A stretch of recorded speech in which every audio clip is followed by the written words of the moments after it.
Boa noite. Boa noite. Em delação, ex-presidente da Andrade Gutierrez diz que dinheiro de propina foi usado para doação legal na campanha de Dilma. A presidente afirma que vazamento premeditado e direcionado tem o objetivo de criar um ambiente propício ao golpe. Procuradoria-Geral da República ouve o ex-presidente Lula em Brasília, dentro das investigações da Operação Lava Jato. No Conselho de Ética da Câmara, o ex-sócio do doleiro Alberto Youssef cita repasse de 5 milhões de dólares a Eduardo Cunha.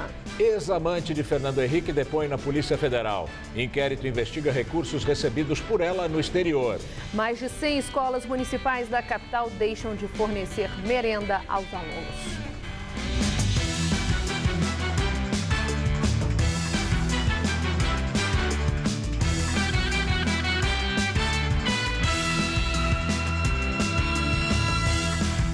Na Zona Norte de São Paulo, mais de 100 escolas da rede municipal de ensino estão sem merenda desde o começo da semana. A prefeitura diz que a empresa Prol Alimentação Limitada deixou de fornecer a merenda sem avisar. Hoje foi mais um dia sem merenda na Escola Municipal Derville Alegrete, na Zona Norte de São Paulo. Os alunos do ensino médio foram orientados pela própria direção a trazerem dinheiro para comer fora da escola, o que para a grande maioria tem sido um baita transtorno.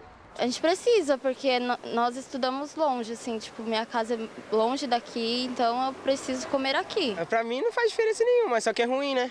Para os outros pessoal aí que vai trabalhar depois daqui é ruim, né? Só que para mim... O pessoal que trabalha, que depende do almoço? Tem. Jovem aprendiz, vários aí. Ontem, este aluno diz que passou mal e foi dispensado para poder almoçar em casa. Liberaram o portão aqui para a gente comer na rua, só que aí, como eu não trazia dinheiro, eu comia aí na escola. Aí eu, com dor de cabeça que eu não almoço, aí eu voltei para casa. Teve que comer em casa, então? Foi. E aí hoje, já sabendo que não ia ter, você trouxe o dinheiro? Trouxe, hoje eu trouxe. O problema atinge todas as 103 escolas administradas pela Diretoria Regional Jaçanã Tremembé. Segundo a Secretaria Municipal de Educação, o contrato com a empresa que fornecia os alimentos foi rompido e um novo contrato precisou ser assinado de forma emergencial. Ainda segundo a pasta, a situação estará totalmente normalizada até segunda-feira. A diretora da escola está em viagem. Sem gravar entrevista, uma assistente dela explicou que uma saída seria usar as reservas em caixa para comprar as refeições, mas que isso dependeria da assinatura da diretora. Desta forma, a solução encontrada foi pedir que os alunos trouxessem comida. A funcionária diz que a escola também está servindo biscoitos, mas os alunos do ensino médio alegam que nem isso foi oferecido. Eles não oferecem nada, você tem que trazer alguma coisa da sua casa, algum lanche ou dinheiro. E o prefeito Fernando Haddad disse que irá processar a empresa por ter deixado de entregar a merenda das crianças. Mas ela teve problemas nos contratos com outras administrações, não do passado aqui em São Paulo, de outras cidades e estados de São Paulo. E perdeu o certificado, a certidão negativa de débito. Quando uma empresa perde a certidão negativa, a prefeitura não tem autorização para remunerá-la. A população não tem nada a ver com as dificuldades que a empresa está vivendo em outras regiões do país. E deveriam ter tido cuidado de avisar com antecedência para que a secretaria pudesse providenciar a tempo a continuidade do trabalho sem essa semana de turbulência. Nossa equipe foi até a empresa Prol Alimentação Limitada para falar com o responsável e encontrou merendeiras que também foram surpreendidas pelo rompimento do contrato. Segundo as merendeiras, algumas foram informadas da demissão por telefone no começo da semana. Outras só souberam quando chegaram na escola para trabalhar. Preocupadas, elas aguardavam atendimento na porta da empresa. Só uma palavrinha. Não tem nada não, tá? Nossa equipe tentou várias vezes conversar com o responsável da Prol Alimentação Limitada para saber qual a versão dele sobre o rompimento do contrato de fornecimento da merenda com a prefeitura, mas não foi recebida. O medo de pegar a gripe H1N1 e não encontrar um único medicamento usado no tratamento tem levado muita gente a uma corrida às farmácias de São Paulo. Além do Tamiflu, que só é vendido com receita médica, a procura pelo álcool gel nas farmácias aumentou mais de 50%. O álcool gel é recomendado para evitar o contágio do vírus da gripe. A gripe H1N1 é uma doença típica do inverno. Neste ano, com a disseminação do vírus antes do previsto, as farmácias não estavam preparadas para o aumento da procura pelo Tamiflu, principal medicamento usado contra as gripes transmitidas pelos vírus influenza A e B.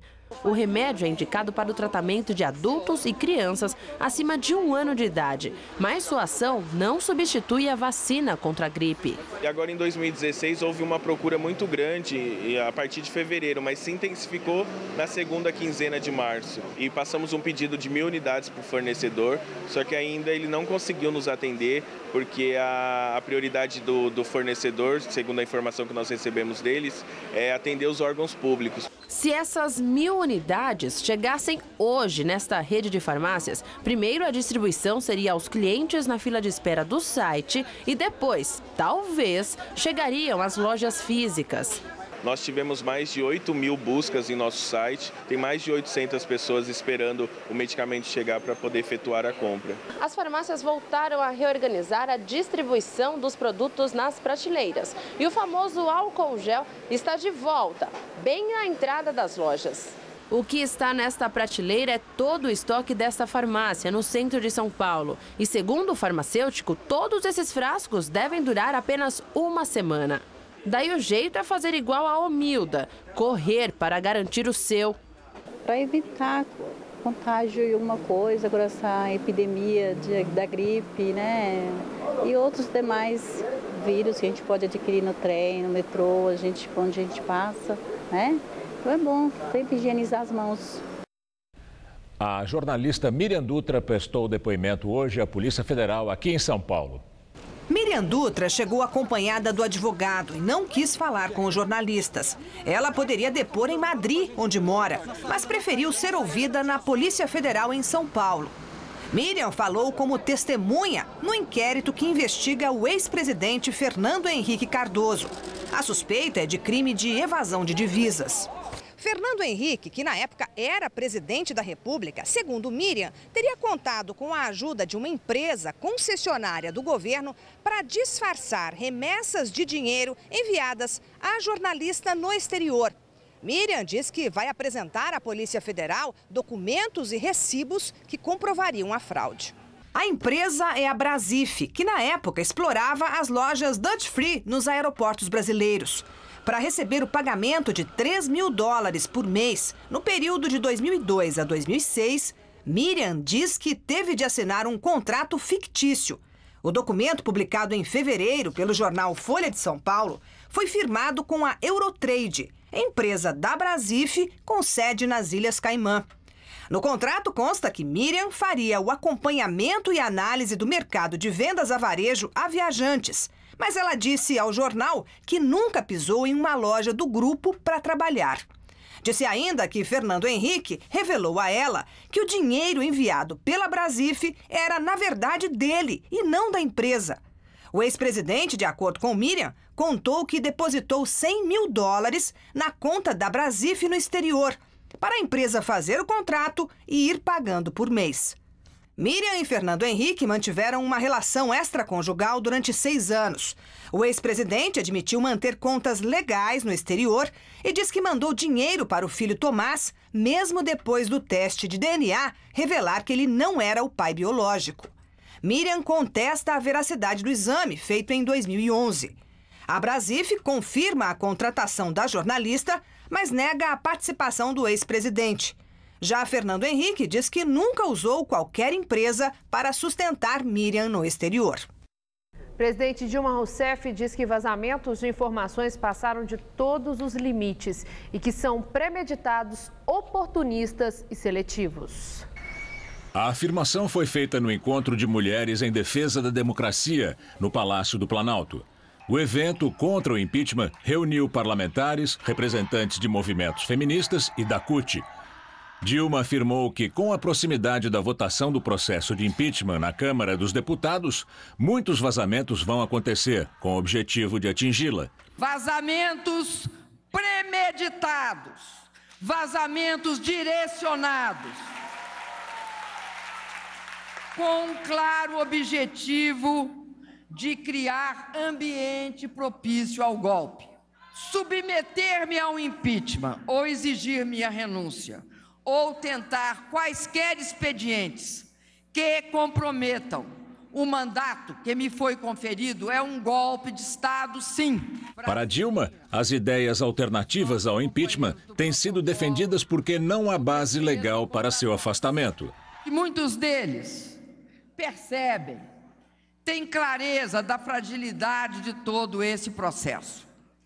Por isso, defendem que eu renuncie ou apresentam outras soluções, como se fossem um grande pacto pela governabilidade. O encontro com as mulheres faz parte da série de atos que vem sendo organizados pelo Palácio do Planalto em defesa do mandato de Dilma. Na semana passada, ela recebeu advogados e juristas, artistas e movimentos ligados à reforma agrária. O Supremo Tribunal Federal homologou as delações premiadas de ex-executivos da Andrade Gutierrez. Segundo o jornal Folha de São Paulo, eles afirmam que a empreiteira fez doações legais para as campanhas da presidente Dilma Rousseff em 2010 e 2014 com dinheiro saído de propinas. O ex-presidente da empreiteira, Otávio Marques de Azevedo, teria apresentado uma planilha à Procuradoria-Geral da República com detalhes do esquema. Segundo a Folha, o documento mostra o financiamento de campanhas feito pela Andrade Gutierrez por meio de propinas recebidas em contratos públicos e legalizadas na forma de doação eleitoral. As propinas teriam origem em contratos da empreiteira para a execução de algumas das maiores obras do Programa de Aceleração do Crescimento, o PAC, como a hidrelétrica Belo Monte. Em 2014, a Andrade Gutierrez doou 20 milhões de reais para a campanha de Dilma. Na delação também há menção a pagamento de propinas relacionadas às obras de estádios da Copa do Mundo de 2014, como Maracanã, Mané Garrincha e o Arena Amazonas. Além do PT, o PMDB aparece como um dos beneficiários do dinheiro. O ministro do Supremo Tribunal Federal, Teori Zavascki, homologou o acordo de delação premiada de 11 ex-executivos da Andrade Gutierrez.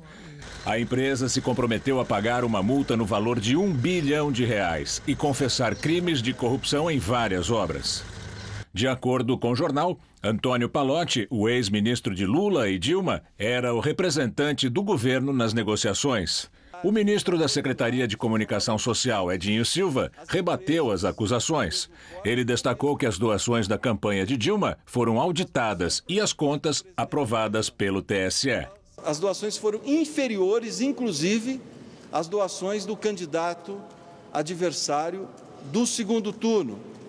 Portanto, os recursos foram doados da mesma empresa, do mesmo caixa, ambas as doações declaradas ao TSE. Deve ser retomada amanhã a discussão sobre o relatório do processo de impeachment da presidente Dilma.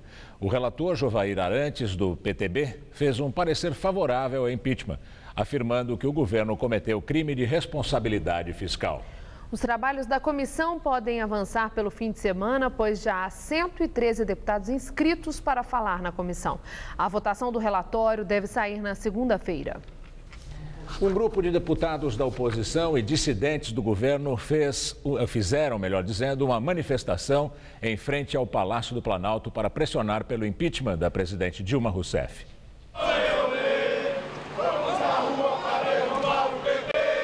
Cerca de 30 deputados de oposição e dissidentes do governo caminharam na manhã desta quinta-feira entre o Salão Verde da Câmara e a frente do Palácio do Planalto para pressionar pelo impeachment da presidente Dilma Rousseff. Carregando uma enorme faixa com os dizeres "aviso prévio, impeachment já", eles deixaram o Congresso e chegaram a interromper o trânsito. Em frente ao Palácio do Planalto, soltaram fogos, cantaram o hino nacional, jogaram uma mala do lado de dentro da grade e também jogaram ao vento papéis que imitam cédulas de dólar e real, com o rosto de Dilma e do ex-presidente Lula. O ato foi comandado pelos líderes dos partidos de oposição e contou também com a participação de assessores dos deputados. A gente não se vende! A gente não se vende! E agora vamos ao comentário de política com o José Neumann e Pinto. Acontece o seguinte, a Dilma não vai renunciar. Ela não tem espírito de renúncia para fazer isso. Não vai renunciar, é uma decisão unilateral dela, ninguém tem nada com isso. Ela está sofrendo um processo de impeachment.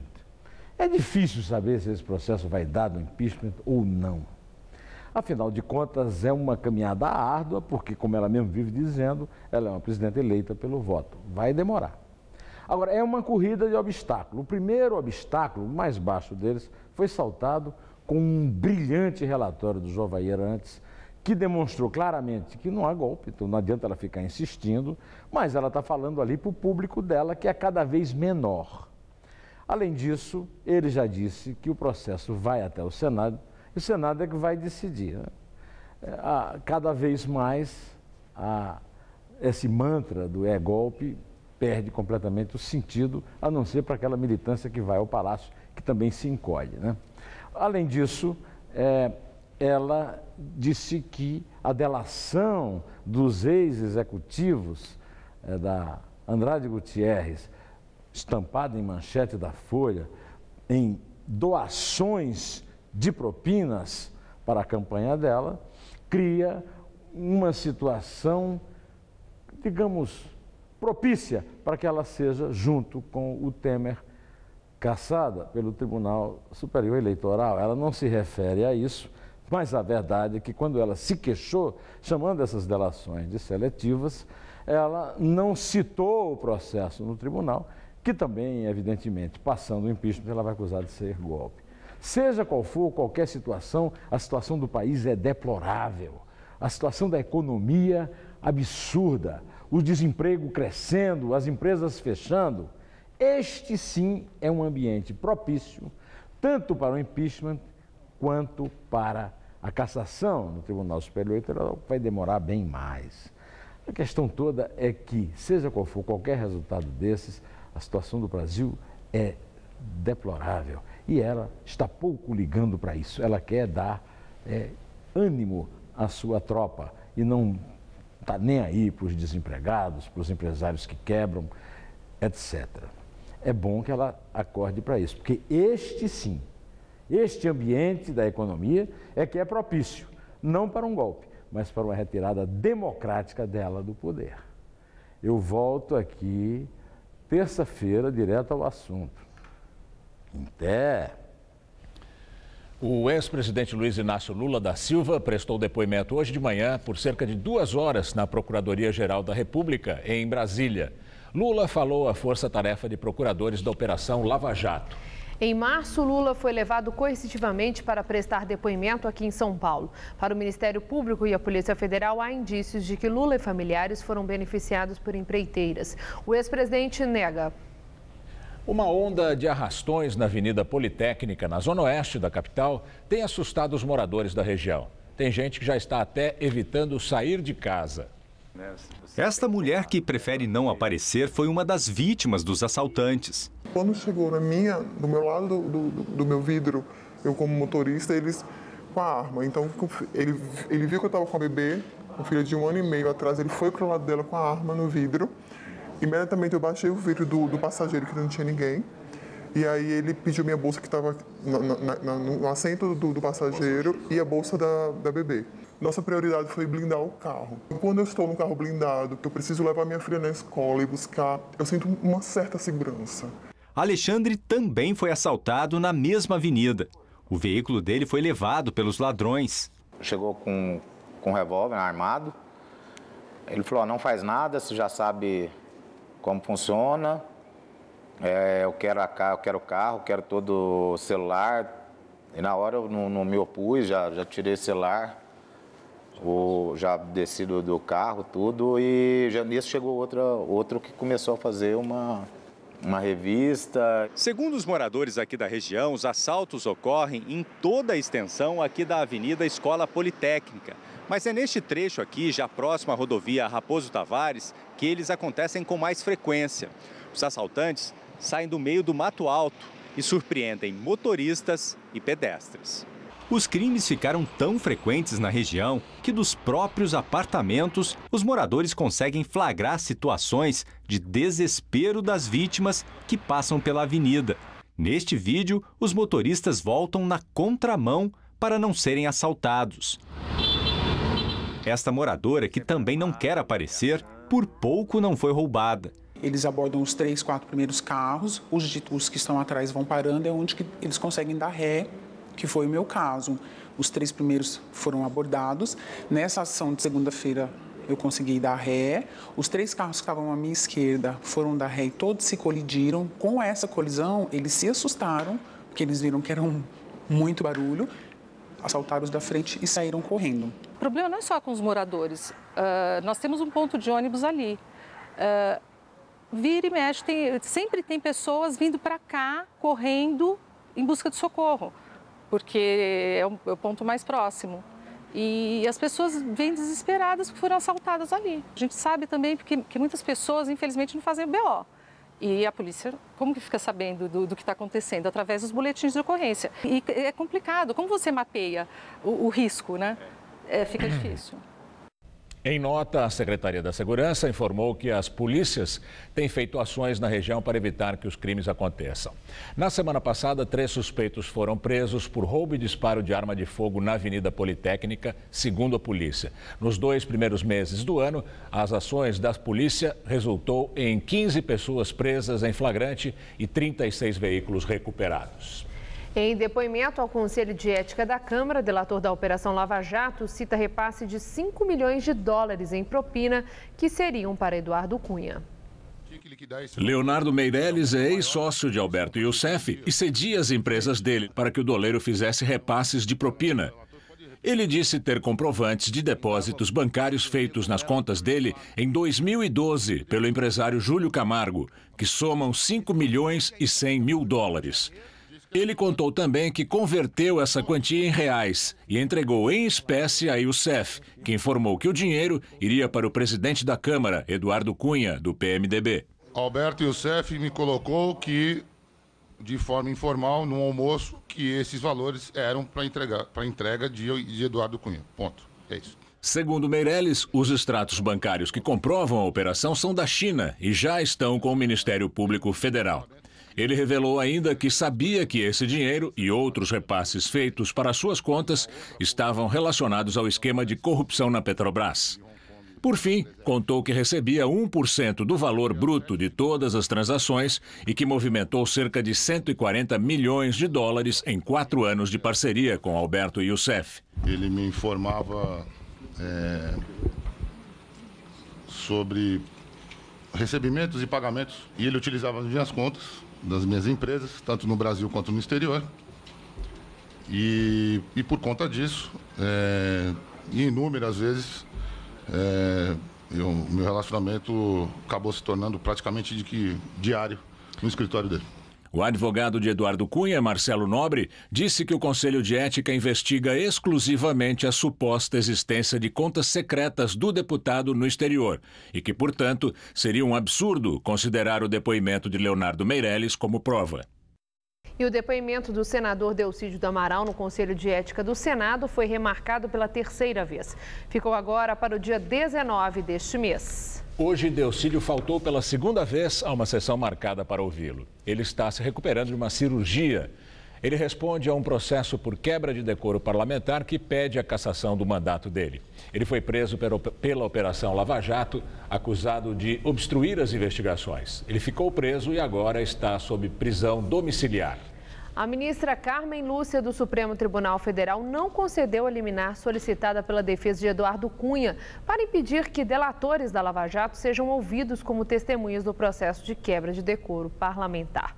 O presidente da Câmara é acusado de ter mentido à CPI da Petrobras sobre a propriedade de contas no exterior ligadas a ele. Os advogados de Cunha argumentaram ao Supremo que os delatores não contribuem com o processo. Para a ministra Carmen Lúcia, essa é uma decisão que não cabe ao judiciário. A ministra disse que o mandado de segurança parece uma tentativa de impedir a produção da prova testemunhal. Gilmar Mendes vai ser o novo presidente do Tribunal Superior Eleitoral. Gilmar Mendes vai substituir Dias Toffoli. Ele vai assumir o comando do TSE no dia 12 de maio e encerrará o mandato em fevereiro de 2018. A escolha foi feita numa eleição formal realizada entre os ministros do tribunal. Gilmar Mendes recebeu 6 votos e seu oponente, Luiz Fux, 1 voto. No comando da corte, Gilmar Mendes estará à frente da organização das eleições neste ano. Fux será o vice de Gilmar Mendes.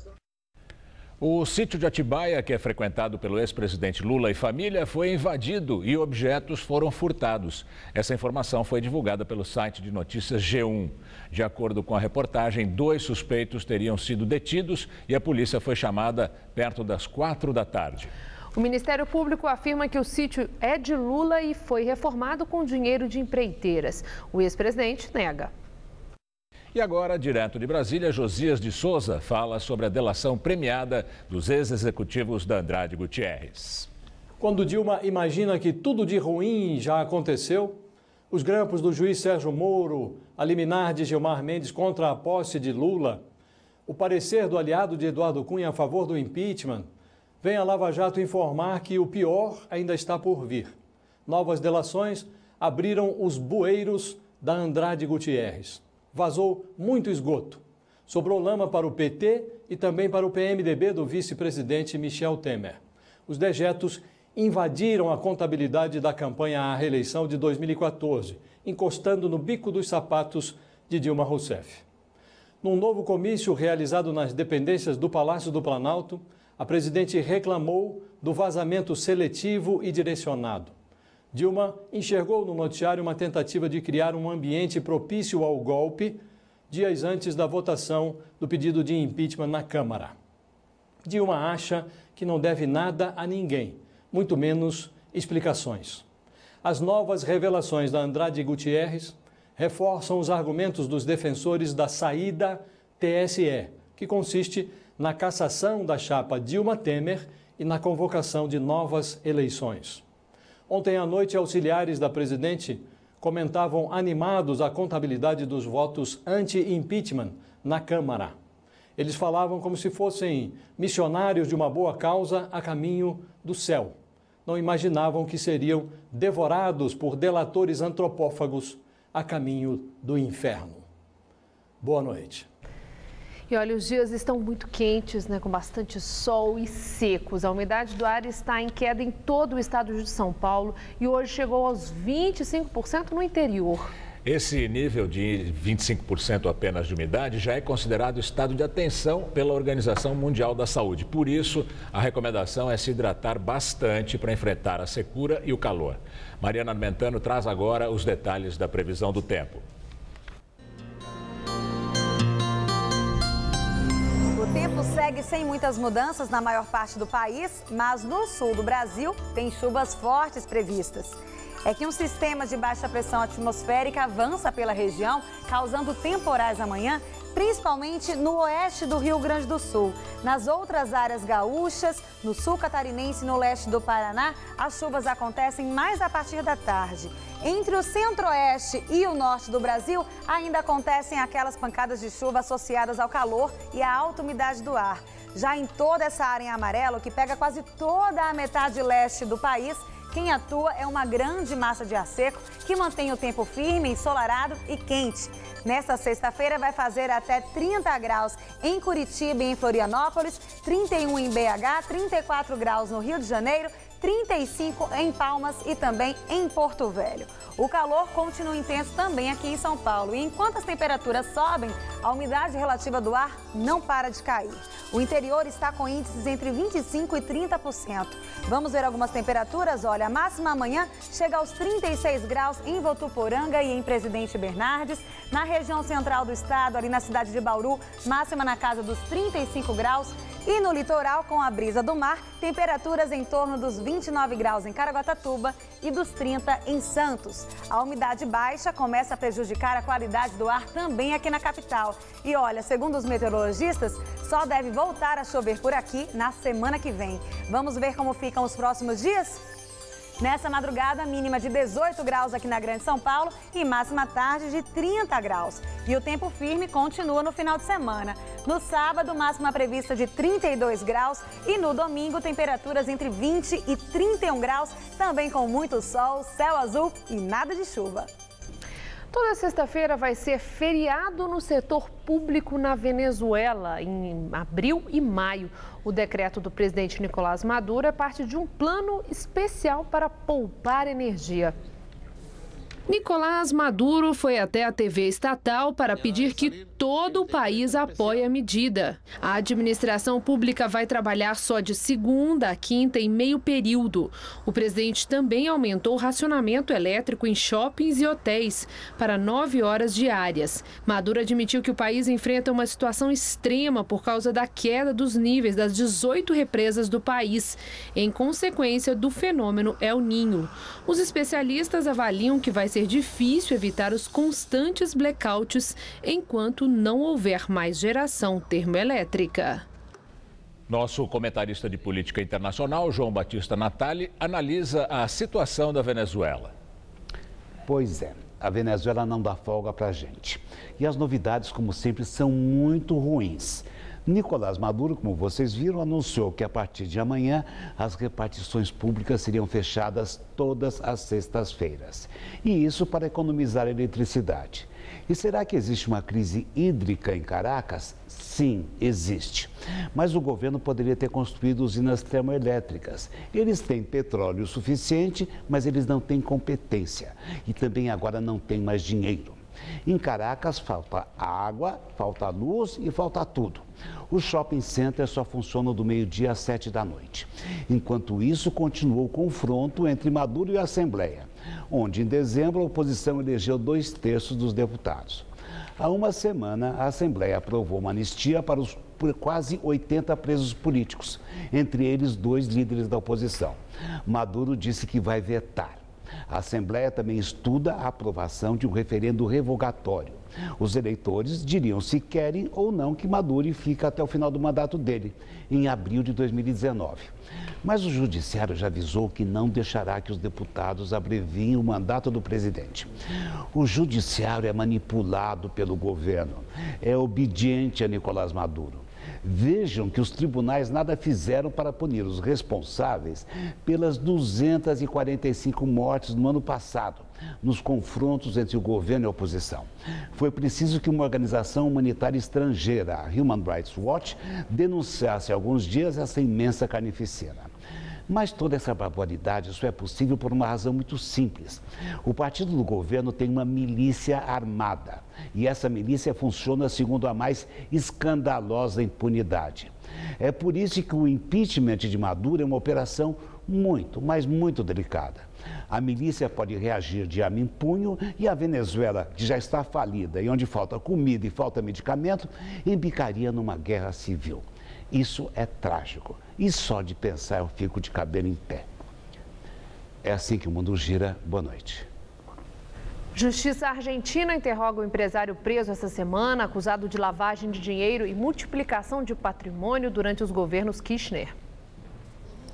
O construtor e petroleiro Lázaro Báez, de 59 anos, foi levado para testemunhar na investigação sobre suposto enriquecimento ilícito do ex-chefe da Administração Federal Argentina e atual titular da Auditoria Geral da Nação, Ricardo Echegaray. Báez é acusado de lavagem de dinheiro e favorecimento em contratos milionários para obras públicas nos 12 anos de governo de Cristina e Néstor Kirchner, que morreu em 2010. Ele foi preso terça-feira ao desembarcar de seu avião particular em San Fernando, perto de Buenos Aires. Um vídeo divulgado recentemente mostra o filho de Báez contando pilhas de notas de dólares, euros e pesos numa empresa do pai. De acordo com a Justiça, ainda não há elementos para concluir que Cristina Kirchner foi beneficiada. O presidente Maurício Macri foi denunciado hoje pelo Ministério Público argentino por ter participação numa empresa registrada no paraíso fiscal de Bahamas. O nome do presidente Macri apareceu no Panama Papers. Macri não declarou a empresa em seu imposto de renda, o que é ilegal. O presidente argentino diz que não sabia que precisava declarar a empresa. A desculpa dele é que a empresa foi criada pelo pai dele. Segundo o Ministério Público argentino, Macri foi indiciado porque há sinais de irregularidades. O Procurador-Geral da República recomendou ao Supremo Tribunal Federal anular a nomeação do ex-presidente Luiz Inácio Lula da Silva para a Casa Civil. Em parecer, Rodrigo Janot afirmou ver elementos de desvio de finalidade da presidente Dilma Rousseff e a intenção de tumultuar as investigações da Operação Lava Jato. Janot fez referência à gravação autorizada e divulgada pelo juiz Sérgio Moro de uma conversa entre Lula e Dilma na véspera da posse. Nesse diálogo, a presidente diz que enviaria a Lula um termo de posse para ser usado só em caso de necessidade. Investigadores suspeitam que o documento foi enviado às pressas para evitar uma eventual prisão do ex-presidente pelo juiz Sérgio Moro, o que poderia configurar crime de obstrução da justiça.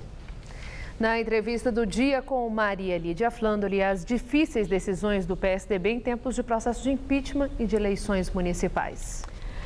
Para falar sobre a complexidade do jogo político, entrevista o ex-governador de São Paulo, Alberto Goldman, tucano histórico e vice-presidente nacional do PSDB. Obrigada, Goldman, por estar conosco. São tantos os fatos relevantes. Eu quero começar por uma questão local. As prévias do PSDB para a escolha do candidato a prefeito, um processo muito tumultuado que culminou com a escolha, a eleição da candidatura de João Dória, com a desfiliação de André Matarazzo do PSDB, inclusive uma representação subscrita por Goldman, por Zé Aníbal, junto ao partido, Ministério Público, para impugnação da candidatura vencedora, que é a de João Dória. E no partido, por unanimidade, foi rejeitado o pleito de vocês e, inclusive, arquivado o processo. Qual é o saldo para o PSDB paulista de toda essa turbulência? É um saldo muito ruim, porque a forma pela qual se deu esse processo de prévias, e eu espero que ele seja anulado pelo Ministério, a pedido do Ministério Público Federal, o processo está lá, não está mais no âmbito administrativo, eu não esperava absolutamente nada no âmbito partidário, até porque o partido tem o controle de pessoas importantes nesse estado. Eu não imagino que o partido possa continuar caminhando do jeito que está caminhando nesse estado. Ou seja, a direção pela qual o partido está sendo adotado, a aceitação de um processo viciado como esse, no qual entrou compra de votos, no qual entrou pressão do poder público, eu acho que é inaceitável. Nunca nós tivemos isso dentro do partido, nós nunca aceitamos isso em lugar nenhum. E agora mesmo estamos agindo duramente com a presidente Dilma Rousseff, exatamente porque o caminho que eles adotaram nesses anos aqui de comando do país é inaceitável. E nós não podemos imitar esses métodos, esse processo que está sendo adotado também no plano nacional, não podemos adotar em São Paulo. Goldman, eu tenho a impressão que você está sinalizando que no PSDB existe um racha. É um racha irreconciliável? Não existe um racha definindo campos. Existe um caminhamento aqui em São Paulo do partido por uma forma de agir, uma forma de aceitação, métodos políticos que nós condenamos a vida inteira. Sim. Isso daqui não é um racha, não existe um grupo favorável a isso, um grupo contrário a isso. Momentaneamente existiu sim na disputa da prévia, mas eu acredito que é isso que nós temos que combater e eu vou continuar combatendo até a última hora. Porque eu convivi com a formação desse partido, eu convivi com a luta democrática, desde o MDB e PMDB, com as mesmas pessoas que hoje lideram aqui o PSDB em São Paulo, e esse processo não era dessa forma, não era aceitável os métodos que são utilizados, têm sido utilizados. E eu vou lutar até o último dia, até o último momento, para evitar que isso continue, porque o ritmo, o caminhamento, a direção adotada aqui em São Paulo não é aceitável. Bom, agora, Goldman, quando eu falo racha, é que fica muito claro para quem observa de fora que no PSDB, em São Paulo, há dois grupos, o grupo de Geraldo Alckmin e o grupo do qual você faz parte, Fernando Henrique, José Serra, Luizio Nunes, Arnaldo Madeira e outros nomes importantes também. Do lado de Alckmin também há nomes de relevância no partido. Inclusive, há quem diga que nessas prévias vencedor não é João Dória, mas é Geraldo Alckmin, que mostrou ser uma força política maior do que o grupo em que você está. A minha indagação é se vocês que apoiavam Andréa Matarazzo, que fala tudo o que acabou de dizer aqui sobre os critérios dentro do partido para aceitação da candidatura vencedora na prévia, se vocês vão respeitar o resultado dessa prévia e apoiar e votar no candidato que foi eleito por representantes do PSDB. Não dá para dizer vocês, porque para dizer vocês teria que ter dois grupos. Nós participamos das últimas eleições todos juntos. A eleição anterior de Geraldo Alckmin para governador, a eleição posterior de Serra para governador, a eleição posterior de Geraldo Alckmin para governador, de Serra na candidatura presidencial, nós participamos todos juntos. Portanto, não dá para você dizer que existam dois grupos formados para isso. Agora, o que cada um vai fazer, cada uma decisão própria. O André teve a sua decisão própria, ele tomou uma decisão, saiu do partido. Cada um de nós vai adotar aquilo que acha que tem que adotar. Não é um grupo que adota uma posição. Cada um vai adotar de acordo com a sua consciência. Mas em outro momento vocês ficaram separados. Quando o Alckmin insistiu que devia ser candidato a prefeito e no PSDB, o seu grupo, o grupo de Serra, entendia que devia ser Gilberto Kassab, vocês apoiaram Kassab, Alckmin saiu candidato, perdeu a eleição e Kassab foi eleito. Não. Ali havia também uma cisão muito clara. Nós aprovamos o nome de Geraldo Alckmin na convenção, não houve disputa na convenção. Formal. Mas do ponto de vista prático, o que aconteceu? Não foi formal só, não. Claro que alguns se empenharam mais, tiveram mais presença, outros ficaram mais... com posição mais... claro, alguns eram inclusive secretários do Kassab. Muitos eram secretários do Kassab, que tinham sido secretários do Serra, eram secretários do Kassab, tinha uma posição muito difícil de se colocar contra o prefeito ao qual eram subordinados, é evidente. Uma parte do partido, nós tínhamos a bancada inteira de vereadores, apoiava o Serra, apoiava o Kassab e tinha dificuldade de fazer a campanha do Geraldo. É evidente, isso é verdade. Mas dizer que existe uma posição de grupo em relação a isso, não existe. Cada um vai adotar a sua posição. Eu vou adotar a minha. Eu vou adotar a minha posição como cidadão paulistano. Eu vou votar como cidadão paulistano. Eu não sei em quem eu vou votar. Ainda não sei em quem eu vou votar, porque eu não sei quem vão ser os candidatos. Mas sei que se o João Dória for candidato, eu não votarei. Eu, pessoa física, não votarei. Não vou fazer a campanha de ninguém, porque eu sou um dirigente partidário, não posso fazer a campanha de outro, não farei. Mas eu, pessoalmente, como cidadão da cidade de São Paulo, que quer um prefeito em que eu possa confiar, que seja legítimo e que tenha adquirido a sua condição de candidato de forma legítima, eu não votarei em João Dória. No plano nacional, dá para fazer algum prognóstico sobre o processo de impeachment que está correndo na Câmara? Eu vi agora há pouco que os votos pró-impeachment não são ainda suficientes para a aprovação desse processo. Dá para fazer um prognóstico? Não, é muito difícil fazer isso, porque você não tem uma posição definitiva de mais de 100 deputados. Historicamente, o que a gente aprendeu, e eu convivi com a história, com a deposição do Collor, também dias antes da decisão final, nós também não tínhamos a certeza de nada. Várias lideranças de vários partidos se manifestavam contra o impeachment, né, na época. E, no fim, a coisa se deu de forma relativamente fácil, o número de votos pelo impeachment do Collor. Pode se reproduzir a mesma coisa agora, mas também não é certo isso, pode não acontecer. Nesse momento, tem mais de 100 deputados que não têm uma posição claramente, explicitamente pública. Mas esses deputados vão sofrer, minuto a minuto, de hoje até a votação, uma pressão do seu eleitorado, da sua cidade, do seu meio de vivência, das suas categorias, dos seus setores econômicos que o sustentam, vão ter dia a dia e vão se pressionar. E eu acredito que isso vai levar a configurar uma maioria de votos acima de 2/3 pela deposição da presidente Dilma. A última pergunta é sobre o PSDB. PSDB é oposição ao governo Dilma desde o primeiro dia. O PMDB, um fiel aliado, vice-presidente, parte do governo, parceiro nas votações de interesse do governo do PT. Agora, o PSDB se coloca ao lado do PMDB num eventual futuro governo, se o impeachment for aprovado. O PSDB foi incoerente na oposição a Dilma ou está sendo incoerente agora, apoiando o aliado de Dilma? que é um co-artífice do governo dela e das consequências que todos vivemos. Não foi incoerente no seu papel de oposição, fez duramente, até em alguns momentos de forma errada, de forma equivocada, mas fez seu papel de oposição. Neste momento, é difícil dizer qual uma posição do partido, não se discutiu isso partidariamente. Cada tem lideranças com posições diferentes. Uns acham que deve participar até de um eventual governo Michel Temer, outros acham que deve dar um tipo de apoio a políticas do governo, dependendo das políticas de governo, mas sem participar do governo.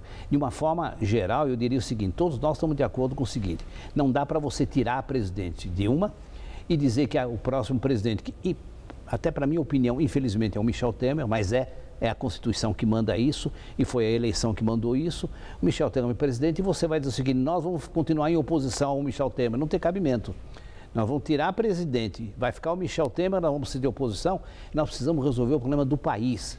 O país tem que ficar em primeiro lugar. Nós temos que ter clareza, o que interessa é o povo. Aquilo que for bom, nós temos que fazer de acordo com as necessidades que o país tem. Temos que sair dessa desgraça em que o PT nos colocou e superar esse grave momento que nós estamos vivendo. Se for para isso precisar apoiar o Michel Temer, estar com ele e ajudar o governo, nós devemos estar sim. Na minha opinião, devemos estar. Muito obrigada, Alberto Goldman. Uma boa noite. Obrigado. Estela.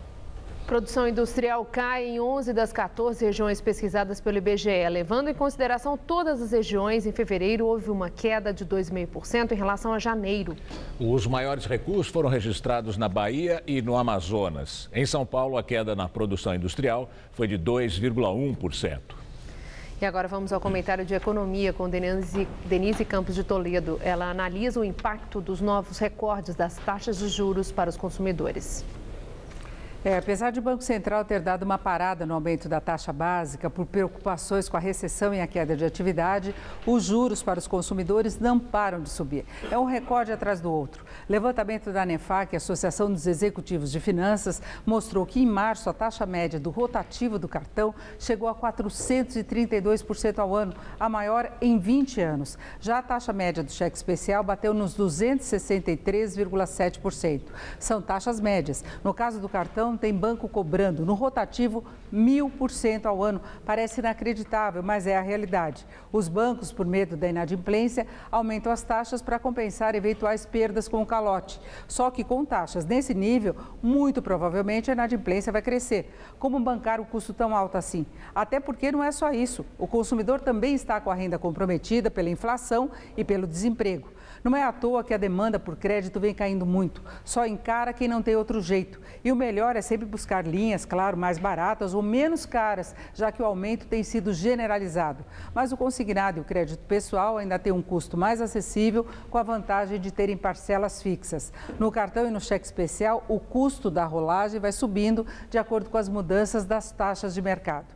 E por mais absurdo que pareça, a tendência ainda é de alta. O próprio Banco Central, ao divulgar o relatório de estabilidade financeira, reconheceu que a queda da demanda por crédito é muito forte e que a inadimplência deve subir mais. Nas atuais condições da economia, nem adianta o governo vir com aquela ideia de sempre de tentar estimular o consumo e a atividade, liberando mais crédito. Hoje, essa estratégia não daria resultado. Falta confiança também. A situação só vai mudar quando houver maior segurança quanto ao cenário político e econômico. Enquanto isso, o crédito mais caro e escasso acaba reforçando a desaceleração da atividade, ao frear com mais intensidade o consumo, além de trazer dificuldades adicionais para as empresas, que já estão tentando se equilibrar entre o consumo mais fraco e o aumento de custos. Os juros para as empresas também estão subindo. Eu volto na segunda. Até lá. Você vai ver a seguir os gols de Palmeiras e Corinthians na Libertadores. E a caça a um terrorista na Europa. A polícia belga pede ajuda da população para achar o terceiro suspeito do atentado no aeroporto de Bruxelas. Receitas Digitais Bradesco, com Eric Jacan. Se você tem cheque na mão para depositar, eu tenho uma receita do Bradesco para você. Depósito de cheque a minuto. Você só precisa de um celular, do aplicativo Bradesco e folha de cheque a gosto. No aplicativo, fotografia o cheque e depósito de cheque a minuto. Mas foi menos que um minuto. Bradesco, digital ao seu gosto.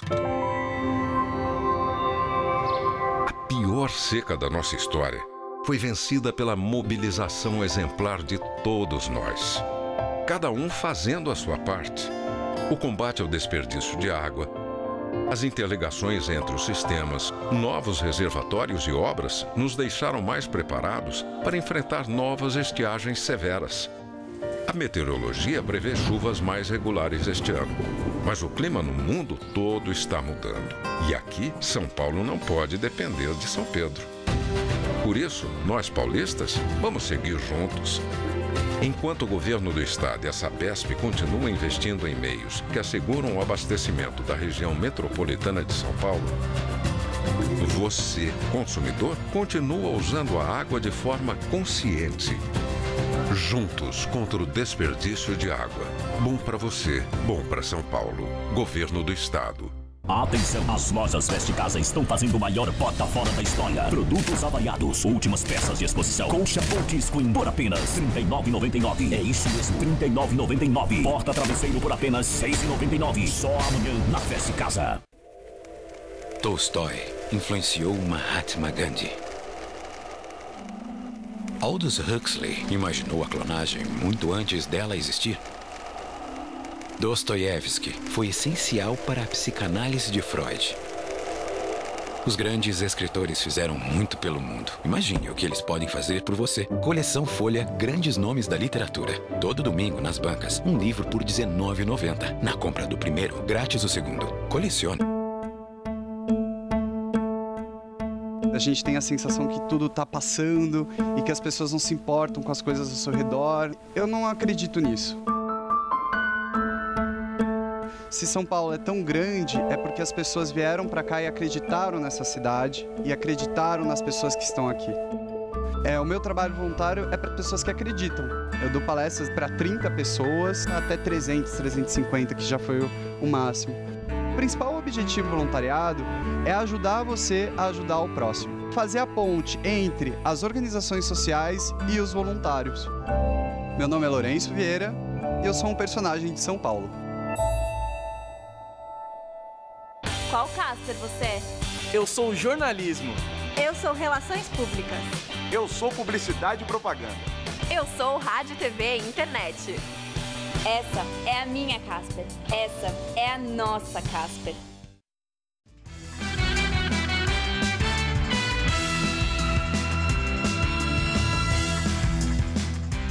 E agora as notícias do esporte com Celso Cardoso e Estela Gontijo.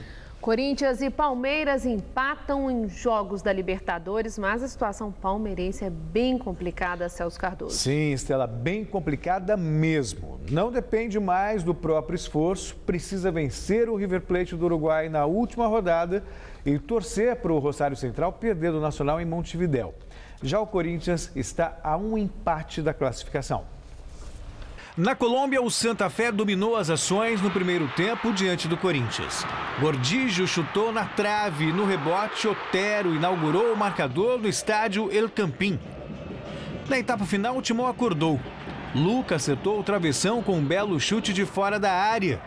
E minutos mais tarde, Elias recebeu passe de Guilherme para empatar o duelo. E ficou nisso, 1-1 Santa Fé e Corinthians. No Gigante de Aroito, em Rosário, o zagueiro Musto entregou a bola de presente para Gabriel Jesus abrir o placar. O empate dos donos da casa veio com Donati cobrando falta. O Palmeiras voltou a ficar em vantagem no marcador ainda no primeiro tempo. Gabriel Jesus de cabeça fez mais um, 2-1. Depois do intervalo, ótima jogada ensaiada do Rosário até que Serve mandou para a rede, 2-2. A virada da equipe argentina saiu dos pés do capitão Marco Ruben, cobrando pênalti. 3-2. Mas Lucas Barrios tratou de igualar a partida e deixar o Verdão ainda vivo. Final, Rosário Central 3, Palmeiras também 3. Pelo grupo 5, o Atlético Mineiro voltou do Equador com uma derrota na bagagem, a primeira nesta Libertadores. Contra o Independente del Valle, o Galo não conseguiu uma boa atuação e acabou derrotado por 3-2. Sornosa foi o destaque da partida, marcando 2 gols para o time da casa. Atlético e Del Valle somam os mesmos 10 pontos, mas o time mineiro é líder pelo saldo de gols. Falando do Palmeiras, você esperava esse resultado, Celso? É um empate, pelo menos, mas a situação é muito delicada. O Palmeiras tem que vencer o último jogo contra o River Plate, até aí tarefa fácil. Difícil é o Rosário Central perder do Nacional lá no Uruguai. O Rosário tem um bom time, bem montado, muito difícil perder. Mas ainda assim, vale a torcida. Pela Copa do Brasil, o Fluminense se garantiu na próxima fase do torneio por antecipação. O regulamento prevê que na primeira e segunda fases, o time que vencer o primeiro jogo fora de casa por pelo menos 2 gols de diferença, avança sem a necessidade da segunda partida. E o Fluminense fez 3-0 no Tombense. Já o Sport se deu mal diante do Aparecidense, mas ainda tem chance de classificação. O Sport viajou até Goiás e foi surpreendido pelo modesto Aparecidense. Robert e Felipe fizeram 2 gols na etapa final e garantiram a vitória. O Leão terá a chance de reverter o resultado dia 27 na Ilha do Retiro. Em Minas Gerais, o Fluminense acabou com o sonho do Tombense na Copa do Brasil. O tricolor carioca fez 3-0 e eliminou o jogo da volta. Gerson e Marco Júnior 2 vezes asseguraram a vaga do Flu na segunda fase. O adversário sai do confronto entre Salgueiro e Ferroviário. Tá bom por hoje, né? Muito obrigada, Celso. Boa noite, até Boa amanhã. noite. É com você, Gamberini. A polícia da Bélgica pediu ajuda da população para encontrar o terceiro suspeito do atentado no aeroporto de Bruxelas. A Procuradoria Federal belga lançou na internet um vídeo em que se vê o suspeito em várias câmeras de segurança fugindo do aeroporto quando as outras 2 bombas já tinham explodido. 32 pessoas morreram e mais de 300 ficaram feridas. Ele atravessou a localidade de Zaventem e continuou a pé até Bruxelas, deixando pelo caminho o casaco de cor clara. O chamado Homem do Chapéu caminhou sem correr e chegou a uma rua que fica a apenas 900 metros das instituições europeias e da estação de metrô de Malbec, onde também explodiu uma bomba em 22 de março. Vai demorar várias semanas até que o suspeito-chave dos atentados de Paris, Salah Abdeslam, seja extraditado para a França. Ele está na prisão de alta segurança da cidade belga de Bruges. Um confronto entre o Movimento dos Trabalhadores Sem Terra e policiais militares ambientais no Paraná, agora à tarde, deixou pelo menos 2 mortos. A briga aconteceu num acampamento em Quedas do Iguaçu, no sudoeste do Paraná. Pelo menos outras 6 pessoas ficaram feridas por arma de fogo, segundo a Polícia Militar. Os Sem Terra dizem que são mais de 20 feridos. O Jornal da Gazeta termina aqui. A edição de hoje pode ser vista no site do Jornal da Gazeta. Mais notícias em nossa edição das 10. Uma boa noite para você. Nós voltamos amanhã às 7 da noite. Boa noite e até lá.